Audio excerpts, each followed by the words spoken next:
علم کے بارے میں، علم کے فضائل، علم کے آداب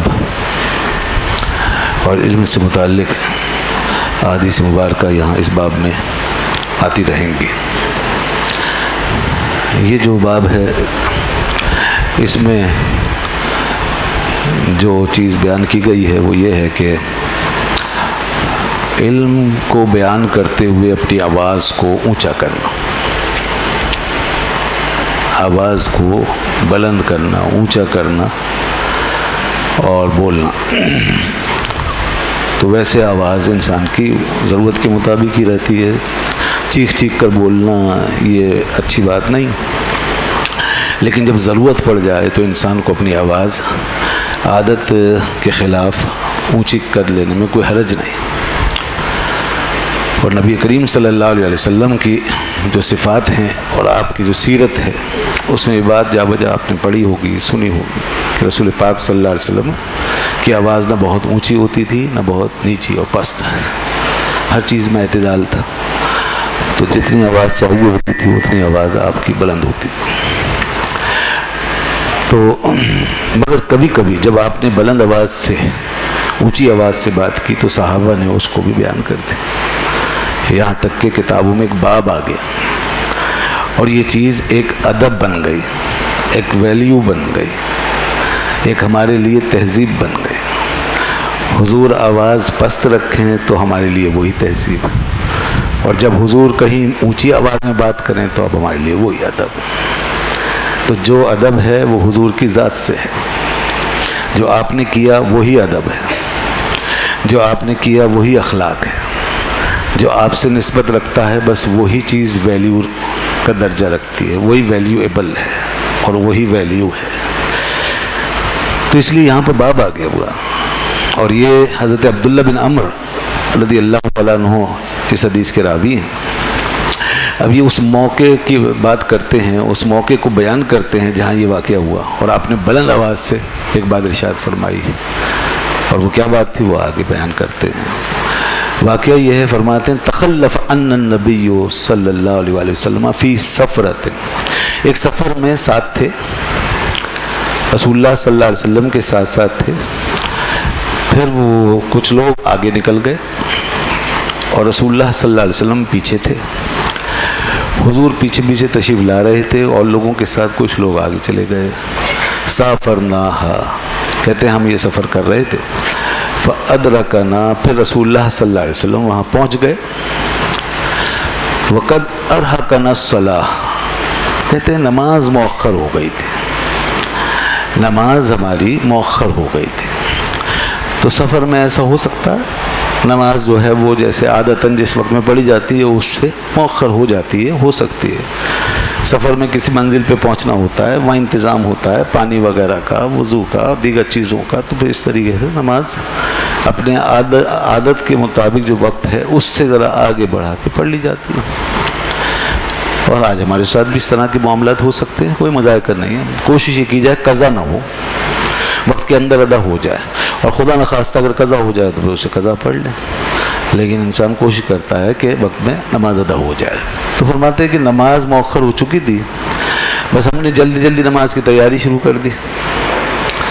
وَنَحْنُ نَتَوَضَّأُ، ابھی ہم وضو کر رہے تھے، وضو بنانے میں مصروف تھے کہ فَجَعَلْنَا نَمْسَحُ عَلَىٰ أَرْجُلِنَا، اور ہم اپنے پیروں کو مل رہے تھے، وضو بنا رہے تھے اور پیروں کو مل رہے تھے، یعنی ہم پیر ہلکے ہلکے دھو رہے تھے، جلدی تھی نا تو جلدی جلدی پانی ڈال کے دھو رہے تھے۔ تو اس کو تعبیر کیا مسح سے، جیسے مسح کا لفظ بولتے، مسح میں یہ ہوتا ہے خفیف سا، ایسے کر کے پہنچ دیا، تو وہ ہمارا انداز اس طرح کا تھا جیسے ہم مسح کر رہے ہیں، تو وہ جلدی جلدی دھو رہے تھے۔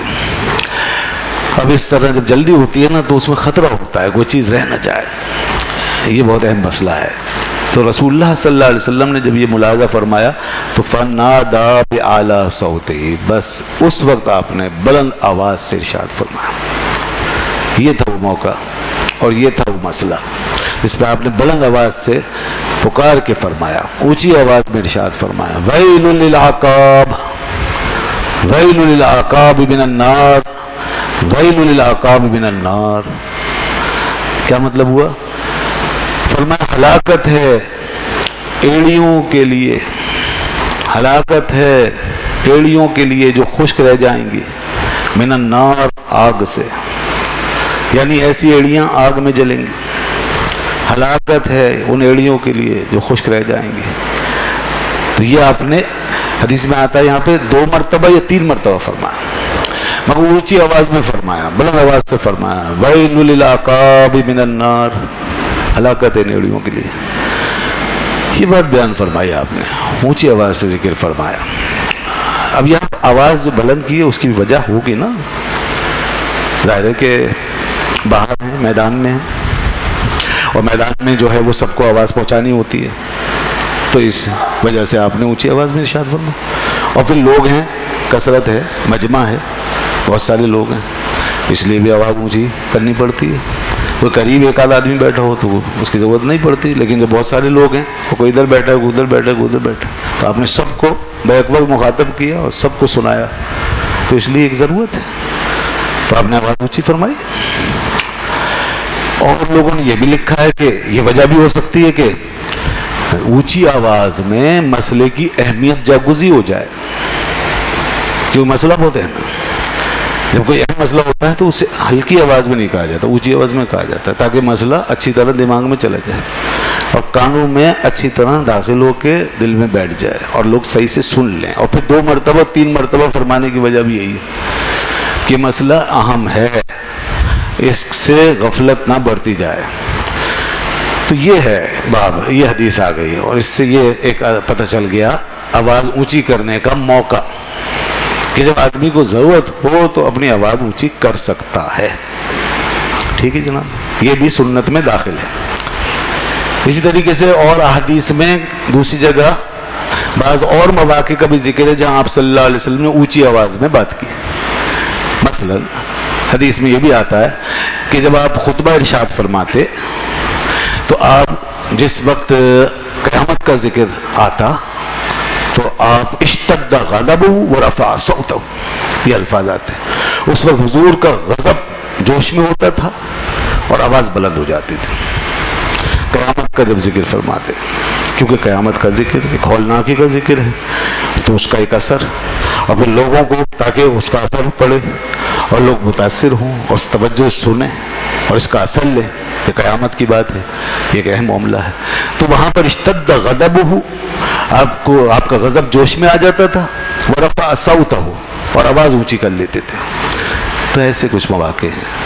یہیں سے وہ جو خطیب، تقریر کرنے والے، خطبہ دینے والے لوگ، امام، ائمہ، علماء، جو اونچی آواز میں بات کرنے لگتے ہیں اور زور سے بولتے ہیں اور غیظ و غضب کے ساتھ بھی بولتے ہیں، بعض ایسے موضوعات ہوتے ہیں جلال کے ساتھ بات کر رہے ہوتے ہیں، تو اس کا ثبوت یہاں سے ملتا ہے. یہ ایک موقع ہوتا ہے کہ اس میں آواز اونچی چلی جائے، کوئی مذائقہ نہیں بلکہ یہ ثابت ہے.